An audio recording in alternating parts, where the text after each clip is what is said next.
यहाँ पे। तो ये सरकारी समझ रहे हैं कि सरकारी है? सरकारी है साहब, बहुत सालों से हमने देखे, 20-25 साल हो गए यहाँ पे सरकारी जगह है जो।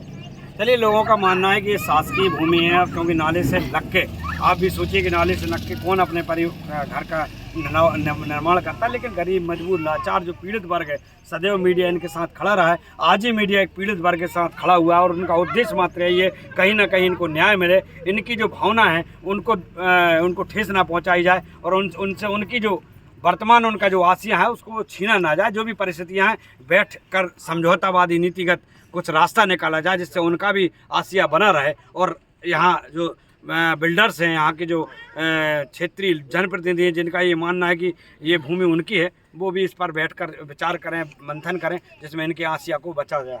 क्या नाम है? मोहम्मद। क्या स्थिति लग रही है? अभी यहाँ देखा जा रहा लगातार जो है वो जेसीबीयाँ चल रही हैं, टोले जा रहे हैं। जी सर, तो हमारे तो दिल कलेजे सब मुंह में आ रहा है, कुछ बोला नहीं जा रहा है।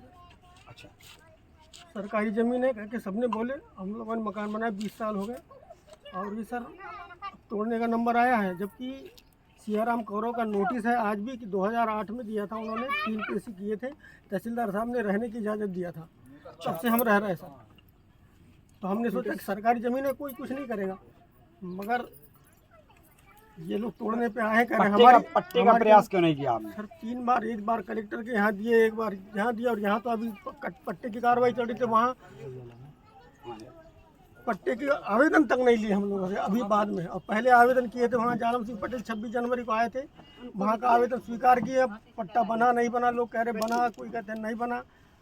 सर अभी हमने जनसुनवाई में भी किया था, तो जनसुनवाई में भी कहा कि आपकी जनसुनवाई में भी कहा था कि ये शासकीय मद में जमा है, शासकीय मद की भूमि है, पानी मद की भूमि है, इसमें पानी भरा रहता था, तो आप लोग इसका पट्टा देने का अधिकार नहीं है, ये जनसुनवाई में बोला था उन्होंने। ये पट्टे के लिए सर अब जब सरकारी ज़मीन 10 साल 20 साल से सरकारी ज़मीन है, तो सर आज इनकी कैसे हो गई? अब हमारा मकान टूटेगा तो हम तिनका करके जोड़े हैं सर। चलिए, तो हमारे साथ थे यहाँ के क्षेत्रीय निवासी जनों से हम लगातार बात कर रहे थे। हम एक्सपर्ट के रूप में यहाँ वरिष्ठ पत्रकार हमारे साथ मौजूद हैं, शैलेंद्र शर्मा जी। हम उनसे भी जानना चाहेंगे क्योंकि वो यहीं के स्थानीय निवासी हैं और उनसे हमें जानना चाहेंगे कि आखिर ये परिस्थितियाँ निर्मित कैसे हो रही हैं, क्यों हो रही हैं और क्या उन्होंने क्योंकि लगातार उन्होंने कुछ ना कुछ तो अपनी सबूत या प्रमाण जिन्हें हम कह सकते हैं एकत्र किए होंगे। यहाँ का माहौल जाना होगा, समझना होगा। गरीबों के साथ वो एक तरफ मसीहा के रूप में खड़े नज़र आ रहे हैं, तो उनसे भी हम जानने का प्रयास करेंगे कि क्या है इसकी वस्तुस्थिति। ये हम जनता के सामने वो इस बात का सीधा खुलासा करें। देखिए मदन जी, सबसे पहले तो मैं ये बताऊं कि ये जो मोती नाला है करेली से निकलता है और इस मोती नाले के सब तरफ गरीबों के कहीं ना कहीं झोपड़ियाँ बनी हुई हैं। ये जगह भी जहां हम खड़े हैं, यहाँ 17 लोगों की मकान बने हुए हैं। काफ़ी हम लोग बरसों से, बचपन से देखते आ रहे हैं, बचपन से यहाँ लोग रह रहे हैं। हास्यास्पद बात यह है कि 24 घंटे का प्रशासन अल्टीमेटम देता है, 24 घंटे के अंदर भरी बारिश में ये गरीब कहाँ जाएंगे? उनकी आप अभी देख रहे थे, आप उनकी आंखों में आंसू हैं। लेकिन चिंता प्रशासन को किसकी है? जो रसूखदार हैं, जिनके पास पैसा है, जिनके पास राजनीति में जो अपनी राजनीति चमका रहे हैं, ऐसे लोगों की प्रशासन सुनता है। मेरी सुबह एसडीएम से बात हुई, तहसीलदार से मैंने रात में 11:30 बजे बात करी, उनने बीपी हाई होने की बात कहकर फ़ोन काटा था। मैं आपको बता दूं कि क्या है कि स्थिति ये बनी हुई है कि हम लगातार इनके संपर्क में हैं, इनके पास कोई स्थायी व्यवस्था नहीं। कई बार इनके पट्टे बनने की स्थितियाँ बनी, लेकिन यहाँ के जो रसूखदार हैं उनने पट्टे इनके बनने नहीं दिए। कहीं ना कहीं पैसा देकर या अपनी दबंगताई के साथ उन्होंने पट्टे नहीं बनने दिए। इनके कायदे से पट्टे बन जाना थे। वोटर हैं, रामबाड़ है, पार्षद हैं यहाँ के, सब कुछ है, लेकिन ऐसा नहीं है कि वोटर नहीं है। आप वोट तो सभी की लेते हैं, तो ध्यान भी आपका मूलभूत सुविधाओं से कोई वंचित ना रहे, इसका भी ध्यान यहाँ के नेताओं को और यहाँ के लोगों को रखना चाहिए। लेकिन ये बड़ी विसंगति है कि आप उनको सीधा एक 24 घंटे का नोटिस देते हैं कि आप बस खाली करिए। आप सोचिए, ज़रा से बच्चे अभी आपने देखे होंगे, 1.5 2 साल के बच्चे कहाँ जाएंगे लेके? उनके पास कुछ भी नहीं है। तो बड़ी मुश्किल से तिनका करके उन्होंने अपना आशियाना बनाया और उनकी आंखों में आंसू हैं। तो ये बहुत द्रवित करने वाली बात है। कई बार ऐसा लगता है कि शिवराज सिंह बहुत बड़ी बात करते हैं, मेरे बच्चे और मैं उनका मामा हूँ और ये है वो है दुनिया की बात, लेकिन यहाँ जब हम ग्राउंड जीरो पे आके देखते हैं तो कुछ नहीं मिलता है। चलिए, ग्राउंड जीरो पर हम हैं शरण जी। लेकिन जो स्थितियाँ यहाँ की नज़र आ रही हैं, ये वास्तव में जब मीडिया ने भी पूरा देखा यहाँ पर, हम कहें कि मीडिया ट्रायल जब किया गया, तो स्पष्ट तौर पर जो नाला है बिल्कुल नाले पर इनके मकान बसे हुए, मतलब सीधा इनका जो पानी है नहाने का या किचन का जो पानी वो सीधा का सीधा नाले में जाता है, नाले से कनेक्ट है वो। तो फिर ये ज़मीन निजी कैसे हो सकती है, पहले मुझे ये समझना है। नहीं, ये जगह बिल्कुल निजी नहीं है, ये नाले पर ही रह रहे हैं 100% सत्य है।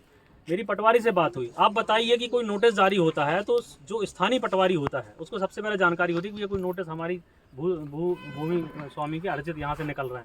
पटवारी जब मेरी बात हुई, उसने कहा सर मुझे कुछ भी नहीं पता कि कोई नोटिस जारी हुए, बगैर सील के नोटिस जारी हुए। तहसीलदार साहब ने सिर्फ एक चिड़िया उसमें मारी है और नोटिस भी एक प्राइवेट व्यक्ति द्वारा सर्व कराया गया है।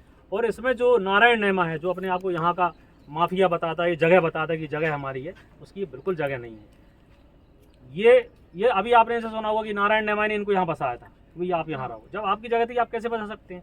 सिर्फ यहाँ किसी और का अतिक्रमण ना हो, रखवाली के रूप में इनको उसने बसाया था। आज जब उसको लगने लगा कि हमारी ज़मीन बहुत महंगी हो गई और ये कहीं ना कहीं जो है ना रेशम का जो कम्बल है उसमें टाट का पैबंद जैसे ये लोग दिख रहा है, या गरीब में टपरिया बनाए, हमारी कॉलोनी के रेट खराब होंगे, इसलिए इनको भगाने का पूरा प्रयास वो कर रहा है। क्या लग रहा है मिली भगत कहीं ना कहीं प्रशासन की जो टीम साथ में चल रही है, जैसे आपने भी बताया अभी तहसीलदार के दस्तखत हैं और सील नहीं है और प्राइवेट लोगों से सर्व कराए जा रहे हैं।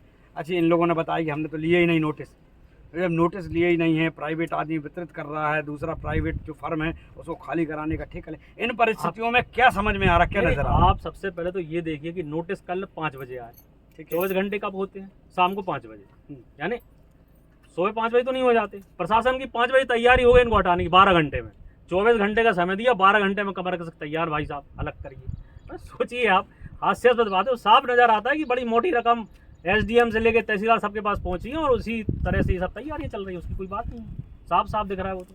लेकिन कहीं ना कहीं देखा जा रहा है कि मीडिया भी इसमें बड़े रूप में इन गरीबों के साथ नज़र आ रहा है। लेकिन जनप्रतिनिधि जो नदारत हैं, जिनको इन्होंने चुना है, जिनके लिए इन्होंने वोट दी है, लेकिन एक भी जनप्रतिनिधि, चाहे हम वो वार्ड मेंबर कहें, चाहे जो इनके जो वार्ड के अंदर जो मेंबर होते हैं वो रहें, ऐसा क्षेत्रीय बड़ा जनप्रतिनिधि, ऐसा एक भी प्रतिनिधि इनके साथ नज़र नहीं आ रहा। क्या वजह है इसमें? रसूख का दबदबा कहें या गरीबों की सहजता कहें? नहीं, देखिए सीधी सी बात है, गरीब तो एक नींबू की तरह है, शरबत बनाना है तो निचोड़ दिया, बाकी अब रस भरो, 5 साल बाद हम फिर निचोड़ेंगे तुमको, इतना काम है। बाकी स्थिति सही ये है कि जो रसूखदार हैं, जिनकी ज़मीन है, बात हो गई होगी उनसे, भैया आपको भी एक प्लाट दे देंगे, हमारी जगह खाली हो जाने दो। कई प्रकार के लालच दिए जाते हैं। जब आज इस समय आप देख रहे हैं, यदि इनको अतिक्रमण हटाने का इतना शौक है तो करेली शहर में कम से कम 30 ऐसी गली हैं जो बड़े लोगों ने कब्जा करके रखी हैं और ख़त्म हो चुकी हैं। आपको बहुत शौक है अतिक्रमण हटाने का, तो आप उनको हटवाइए ना, वो गलियों को खुलवाइए जो बड़े लोग कब्जा करें। अरे गरीब जिनका बेचारों का दिन भर मजदूरी करते, शाम को अपना 2 वक्त की रोटी खा के चैन सोते हैं, उनका आसियाना आप मिटाने आए। तो ये तो मैंने साफ समझ में आ रहा है कि सिवा रसूख और पैसे की कुछ नहीं।